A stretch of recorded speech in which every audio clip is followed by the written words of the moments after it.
Would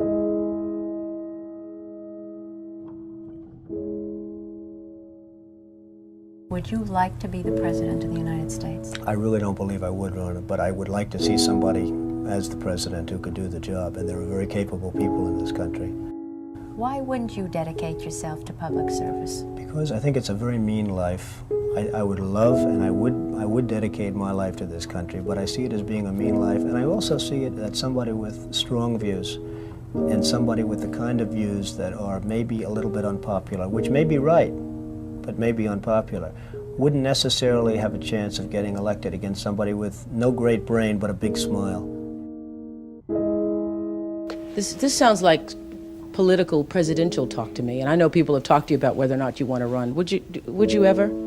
Probably not, but I do get tired of seeing the country ripped off. Why would you not? I just don't think I really have the inclination to do it. I love what I'm doing. I really like it. Also, it doesn't pay as well. No, it doesn't. But, you know, I just probably wouldn't do it, Oprah. I probably wouldn't, but I do get tired of seeing what's happening with this country. And if it got so bad, I would never want to rule it out totally, because I really am tired of seeing what's happening with this country, how we're really making other people live like kings, and we're not.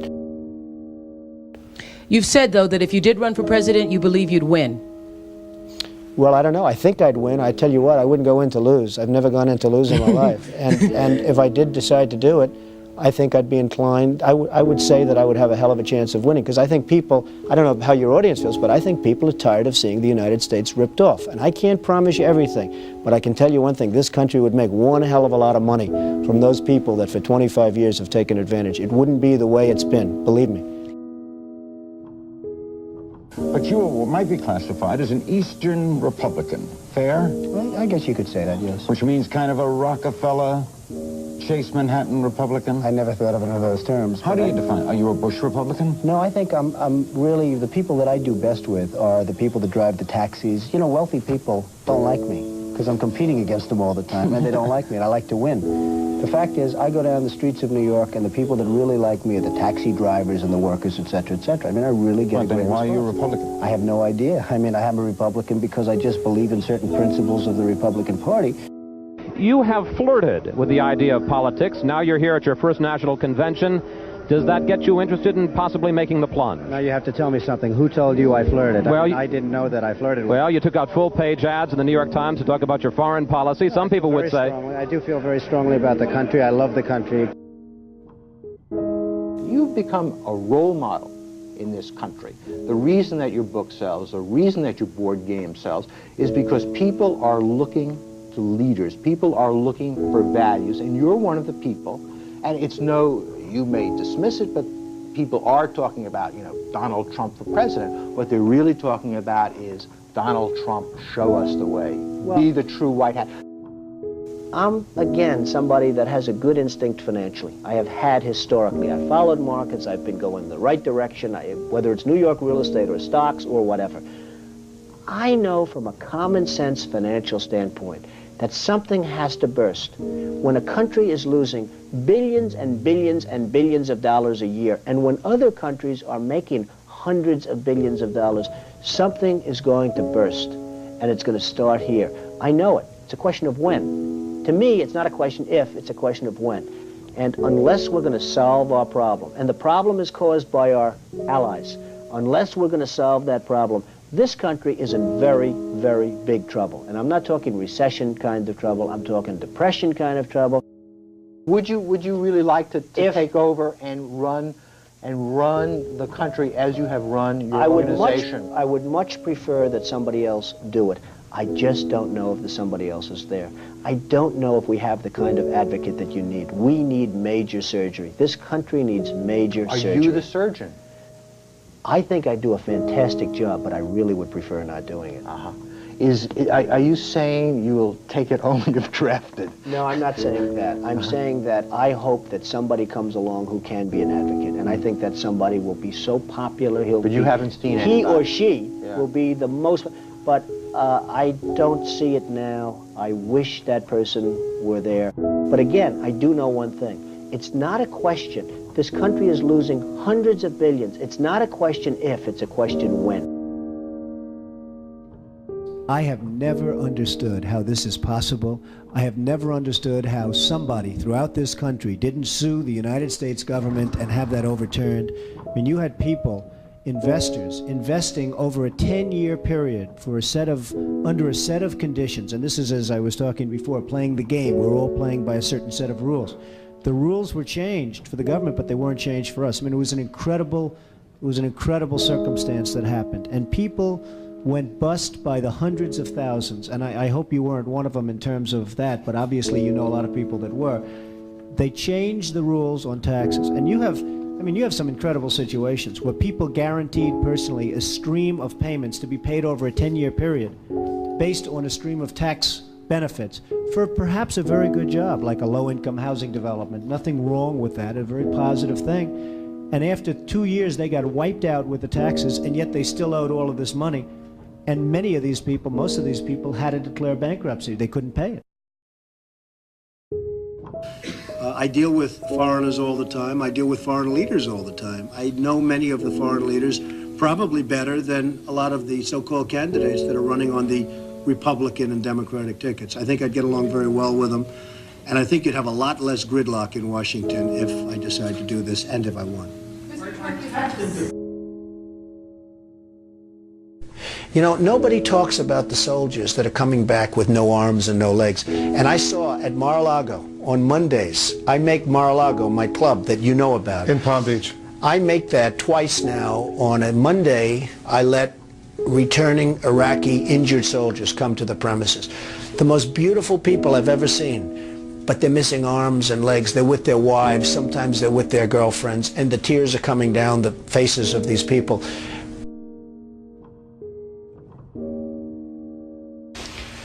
Well, I just hate what's happened to this country. We've gone to a country that's no longer respected. We're in a war that we should have never, and by the way, I'm worse than any hawk there is in terms of military and in terms of defending ourselves. But Saddam Hussein didn't knock down the World Trade Center. He had nothing to do with it. And there were no weapons of mass destruction. The other day, the head of 3M said that President Obama is anti-business. Do you get the same feeling that he does? Well, I don't know that it's anti-business or he just really doesn't know exactly what to do.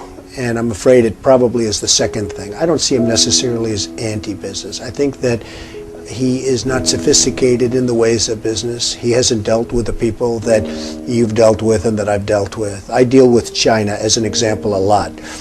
It is never easy. And I've made some very big deals with the Chinese. I've come out on top. I've come out in great shape. I sell apartments to Chinese people. I get along great with them. It's not like, you know, anti-China.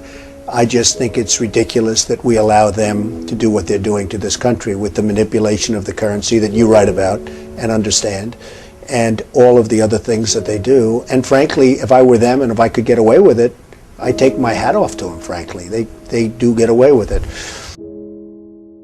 And I hire companies all the time, and it's so hard for our companies to compete against Chinese companies. I mean, these companies have such an advantage, whether it's glass for a curtain wall or whether it's, and you use the term because you know what's happened, sheetrock. I mean, they used to give us sheetrock, just give it.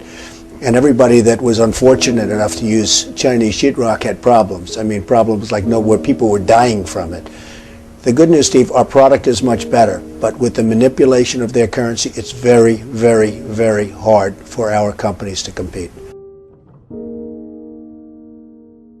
But I'll certainly do whatever is necessary and however I can help, whether they want me to make speeches, whether they want me to contribute, raise money, I'll do whatever I have to do. We need somebody great as a president.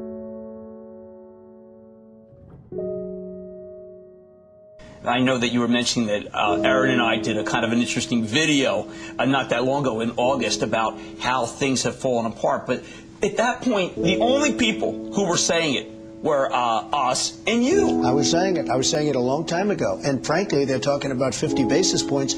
I think you should drop it a point, a full, solid 100 basis points, and just sit back and see. And I was actually looking at somebody, a gentleman from Goldman Sachs was saying 175. So that's going to be interesting. But I think that's ultimately going to be happy. And it would be nice if Ben could get now ahead of the curve instead of always being behind the curve. He's behind the curve. Say what you want about Alan Greenspan. He was always slightly ahead of the curve. And that was always brilliant. And he had this incredible reputation. I think Ben has to get a little bit ahead of the curve. He has to do something dramatic. And I really think what he should do is surprise the hell out of everyone and do it 100. And let's see what happens. That would be big. Any politician, do you think, has the pulse? Anyone running for president has the pulse of what you know about the economy? Well, the biggest problem is something I never hear about. I told you about it once. Every time they lower interest rates, the cartel, because I call it a cartel, the illegal monopoly raises oil prices, okay? So the monopoly, because that's all it is, it's a total illegal monopoly. If businesses ever formed OPEC, everybody would be put in jail. Here they are, and every time a country hits oil, they're invited in to the cartel, okay? It's a disgrace. So what happens is every time interest rates go down, oil prices go up, and it's the same number. I mean, practically the same money. So they lower it, they raise it, they lower it, they raise it. Now you have oil that's close to 100, going to be over 100, and nobody in this country calls and says, get that damn oil price down. You get it down.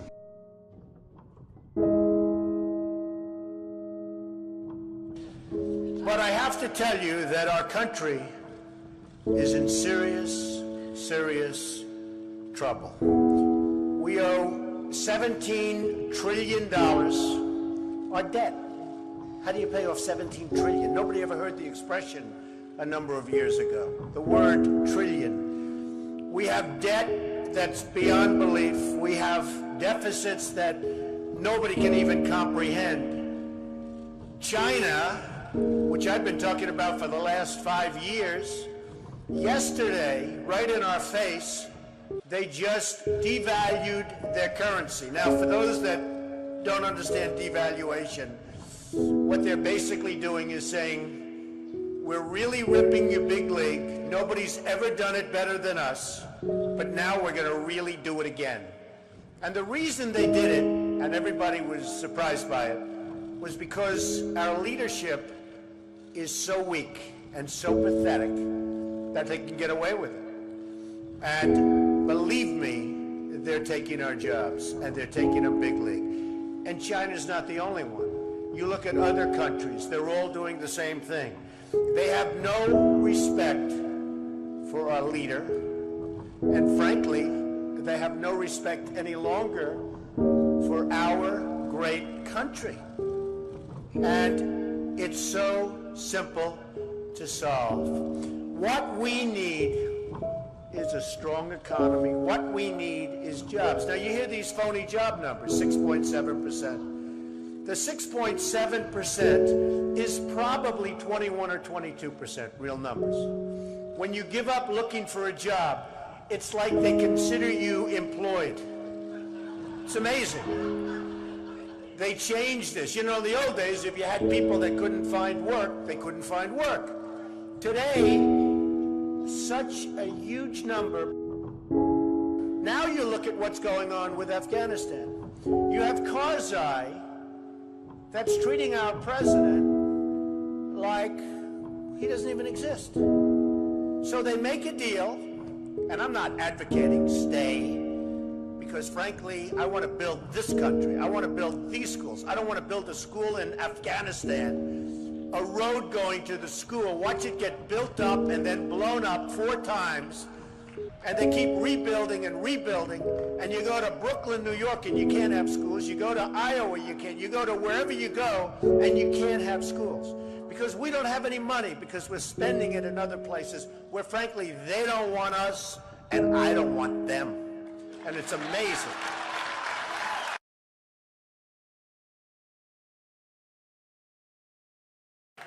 Our country is in serious trouble.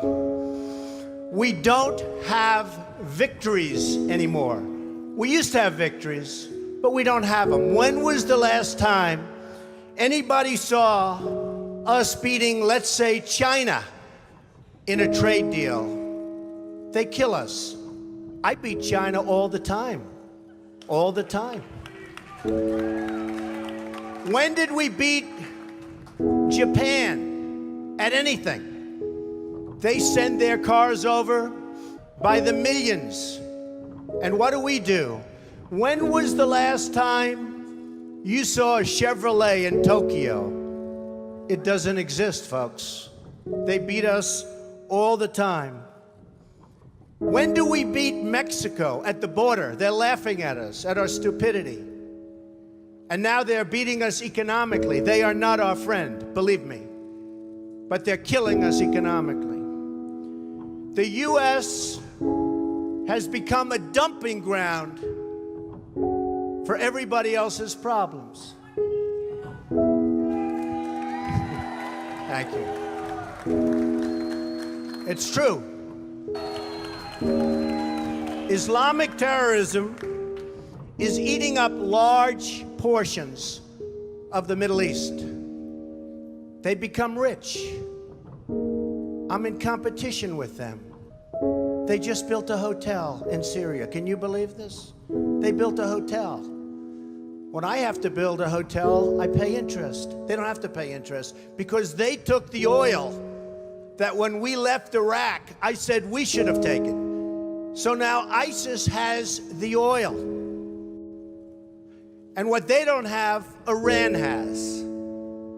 And in and I will tell you this, and I said it very strongly, years ago, I said, and I love the military, and I want to have the strongest military that we've ever had, and we need it more now than ever, but I said, don't hit Iraq, because you're going to totally destabilize the Middle East. Iran is going to take over the Middle East. Iran and somebody else will get the oil, and it turned out that Iran is now taking over Iraq. Think of it. Iran is taking over Iraq, and they're taking it over big league. We spent $2 trillion in Iraq. $2 trillion.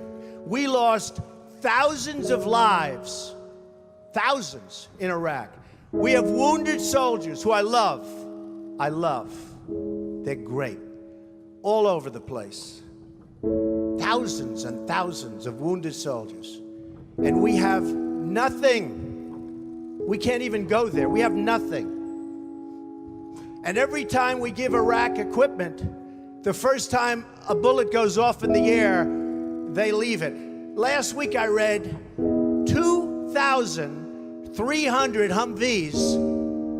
These are big vehicles. Were left behind for the enemy. 2,000, you would say maybe 2, maybe 4. 2,300 sophisticated vehicles they ran, and the enemy took them. You're right.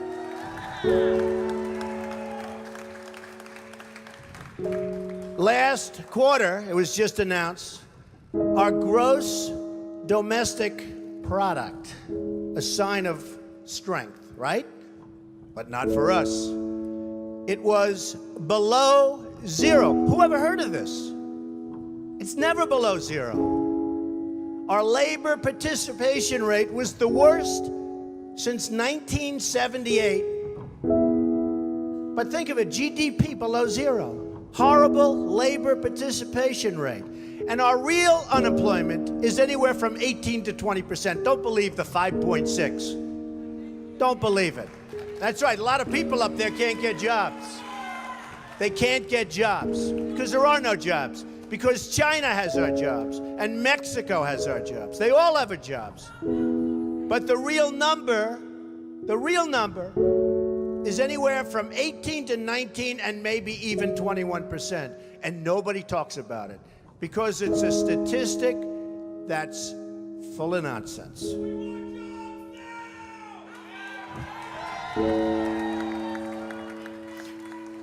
Our enemies are getting stronger and stronger by the day, and we as a country are getting weaker. Even our nuclear arsenal doesn't work. It came out recently. They have equipment that's 30 years old. They don't even know if it worked. And I thought it was horrible when it was broadcast on television, because boy, does that send signals to Putin and all of the other people that look at us and they say, that is a group of people, and that is a nation that truly has no clue. They don't know what they're doing. They don't know what they're doing. We have a disaster called the big lie, Obamacare. Obamacare. Yesterday it came out that costs are going for people up 29, 39, 49, and even 55%. And deductibles are through the roof. You have to get hit by a tractor, literally a tractor, to use it, because the deductibles are so high, it's virtually useless. It is a disaster. And remember the $5 billion website. $5 billion we spent on a website. And to this day, it doesn't work. A $5 billion website. I have so many websites. I have them all over the place. I hire people. They do a website. It costs me $3. $5 billion website. I have so many websites. I have them all over the place. I hire people. They do a website. It costs me $3. $5 billion website.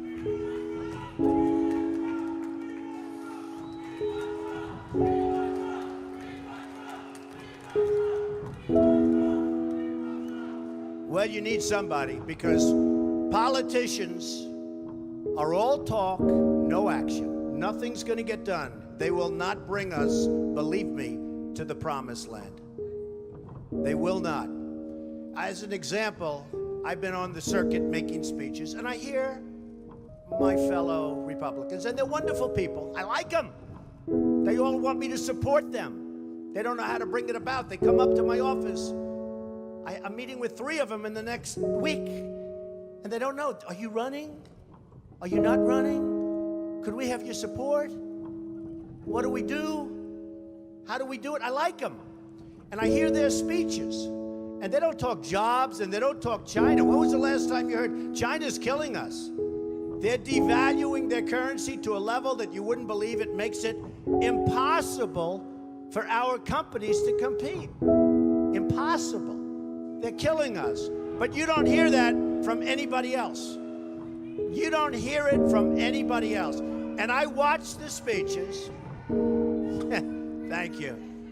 I watch the speeches of these people, and they say, the sun will rise, the moon will set, all sorts of wonderful things will happen. And people are saying, what's going on? I just want a job. Just get me a job. I don't need the rhetoric. I want a job. And that's what's happening. And it's going to get worse, because remember, Obamacare really kicks in 2016. Really big league. It is going to be amazingly destructive. Doctors are quitting. I have a friend who's a doctor, and he said to me the other day, Donald, I never saw anything like it. I have more accountants than I have nurses. It's a disaster. My patients are beside themselves. They had a plan that was good. They have no plan now. We have to repeal Obamacare, and it can be replaced. And it can be replaced with something much better for everybody. Let it be for everybody, but much better and much less expensive for people and for the government. And we can do it. So, I've watched the politicians. I've dealt with them all my life. If you can't make a good deal with a politician, then there's something wrong with you. You're certainly not very good. And that's what we have representing us. They will never make America great again. They don't even have a chance. They're controlled fully. They're controlled fully by the lobbyists, by the donors, and by the special interests, fully. They control them. Hey, I have lobbyists, I have to tell you. I have lobbyists that can produce anything for me. They're great. But you know what? It won't happen. It won't happen because we have to stop doing things for some people, but for this country, it's destroying our country. We have to stop, and it has to stop now. Now, our country needs a truly great leader, and we need a truly great leader now. We need a leader that wrote The Art of the Deal. We need a leader that can bring back our jobs, can bring back our manufacturing, can bring back our military, can take care of our vets. Our vets have been abandoned. And we also need a cheerleader. You know, when President Obama was elected, I said, well, the one thing I think he'll do well, I think he'll be a great cheerleader for the country. I think he'd be a great spirit. He was vibrant, he was young. I really thought that he would be a great cheerleader. He's not a leader, that's true. You're right about that. But he wasn't a cheerleader. He's actually a negative force. He's been a negative force. He wasn't a cheerleader, he was the opposite. We need somebody that can take the brand of the United States and make it great again. It's not great again. We need